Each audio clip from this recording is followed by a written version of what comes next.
ሰላም ዛሬ ከኔ ጋር ጥቅል ጎመን ፈርመንት እናድርግ። የሚያስፈልገን ጥቅል ጎመን እንደምንፈልገው መጠን እንወስዳለን። ጨው፣ የምናስቀምጥበት ግላስ የሆነ ጃር እንጠቀማለን። በመጀመሪያ ጎመኑን በመንፈልገው ሳይዝ እንቆራርጣለን። ከላይ ያለውን ከበር በኋላ ስለምንጠቀምበት እናስቀምጠዋለን። ፈርመንት የሚሆን ነገር ስለሆነ በእጃችን ባንነካው የእጅ ግላብ ብንጠቀም ጥሩ ነው። በመቀጠል ያለንን ጎመን በግራም በ0.2 እናባዛዋለን። ያባዛነውን መጠን ጨው እንጠቀማለን።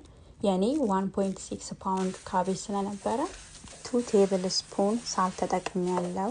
ጨው ከጨመርን በኋላ ውሃው እስኪወጣ በደንብ አድርገን እናሸዋለን። ከዛም ወደ አዘጋጀነው ግላስ ጃር እናስገባዋለን። እኔ መጀመሪያ የመረጥኩት ስለተለቀብኝ አዲስ አነስ ያለ ቀይሬያለሁ። ወደ ጃር ስናስገባው ሜክ ሹር መሆን ያለብን ነገር ጎመኑን ወደ ታች በመግፋት ውሃ ወደ ላይ እንዲወጣ ማድረግ አለብን።